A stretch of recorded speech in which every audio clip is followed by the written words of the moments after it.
Welcome back to researcher's diary. हमारे पिछले reel में जहाँ पे मैंने आपको ये बताया था किस तरीके से हमारे क्रिएशन ऑफ यूनिवर्स के जो थियरीज है हिंदुइज्म का साइंटिफिक थियरी से मैच होता है, बट यहाँ तक बात नहीं है, वो चीज़ टेक्नोलॉजी थियरी से भी मैच होते हैं। लास्ट में एक क्वेश्चन उठा था, are we living in a simulation. 3 कहानियाँ बताऊंगा।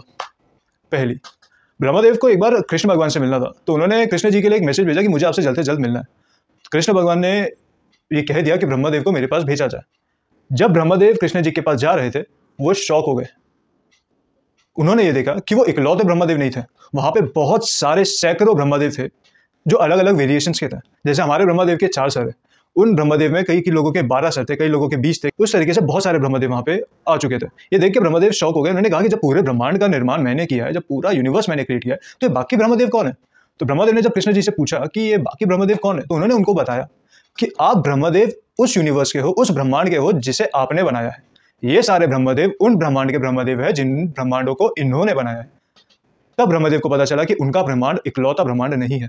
अब जैसा कि मैं आपको पहले भी बता चुका हूं कि ब्रह्मदेव को एक टास्क दिया गया था और उस टास्क के बेसिस पे उनको एक ब्रह्मांड बनाने के लिए कहा गया था जो अपने आप काम करे और जिसके अंदर इंसान और बाकी प्रजाति जैसी चीजें भी रह सके। लेकिन एक पर्टिकुलर टास्क दिया गया था। अब हमको पता सिमुलेशन एक्जैक्टली काम कैसे करता है। एक टास्क दिया जाता है और सिर्फ एक बार रन नहीं होता है, multiple possibilities, multiple outcomes, multiple run किए जाते हैं कि ताकि उस सिमुलेशन के थ्रू अलग अलग आउटकम को स्टडी किया जा सके। सवाल ये उठता है कि आखिर इस टास्क को ब्रह्मदेव को किसने दिया था? Is there a higher entity? Are we living in a simulation?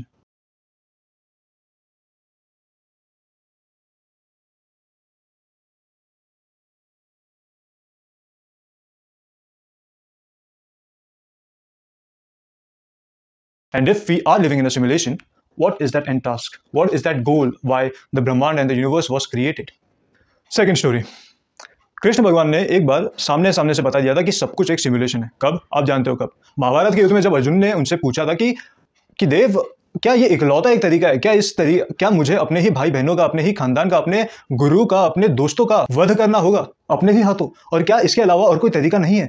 इस बात पे कृष्ण भगवान ने उन्हें अपना असली रूप दिखाया और ये बताया कि उन्होंने सारे पॉसिबल आउटकम्स चेक कर चुके हैं and this is the only way. अगर वो इस जंग में साथ नहीं देते हैं तो कृष्ण भगवान अपना वचन तोड़ के उन्हें खुद धर्म को स्थापना करना होगा। तो कृष्ण ने यह बताया कि उन्होंने कितने सारे आउटकम्स चेक किए हैं, कितने सारे ब्रह्मांड में जब जब महाभारत हुई है उन्होंने उन सबको देखा है।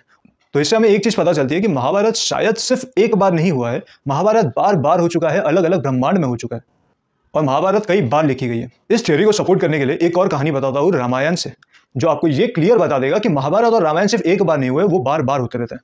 तीसरी कहानी, हनुमान जी को कब पता चला कि वो दरअसल एक सिमुलेशन में जीते? जब रामायण खत्म हो गया तो राम जी को इस बात का अंदेशा हो गया कि अब उन्हें वापस से देवलोक जाना होगा, जहाँ पे उन्हें अपने विष्णु का अवतार धारण करना होगा। पर जब यमदेव दरवाजे पे आए राम जी को लेने, तो हनुमान जी जो उनके सच्चे भक्त हैं उन्होंने उनको जाने नहीं दिया अंदर। तो इस चीज को राम जी देख के एक चीज समझ गए, जब तक हनुमान जी यहाँ इस पृथ्वी पे है तब तक ना तो राम जी खुद देवलोक जा सकता है, ना ही उनको कोई लेके जा सकता है। तो राम जी ने एक काम किया कि उन्होंने अपनी अंगूठी निकाल के एक जमीन के नीचे गिरा दी। वो अंगूठी गई सीधा पाताल लोक में और राम जी ने हनुमान जी से कहा कि हनुमान जी, हमारी अंगूठी नीचे गिर गई, क्या आप उसे प्लीज ला सकते हैं? इस बात पे हनुमान जी जल्द से जल्द पाताल लोक गए उस अंगूठी को ढूंढने के लिए, और जैसे ही वहां पहुंचे उनकी मुलाकात हुई शेषनाग जी से। हनुमान जी ने बताया कि हम हमारे राम जी की अंगूठी लेने आए, और शेषनाग जी ने उन्हें बताया कि आप एक बार फिर बुद्धू बन गए। हनुमान जी अचंभित हो गए कि ये क्या कह रहे हैं। उस पर शेषनाग जी ने बताया कि वो देखिए वहां पे अंगूठियों का पूरा पहाड़ बना हुआ था। उन्होंने उन्हें बताया कि जब जब रामायण हुआ है तब तब राम जी ने अपनी अंगूठी नीचे गिराई है, तब तब आप नीचे अंगूठी लेने आए हो।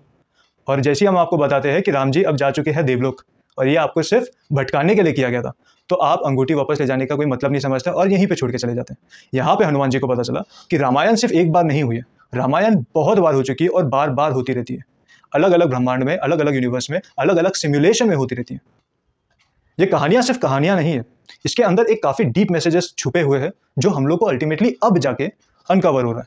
आपको ये कहानियां कैसी लगी कमेंट सेक्शन में जरूर बताइए, लाइक कीजिए, सब्सक्राइब कीजिए एंड फॉलो फॉर मोर।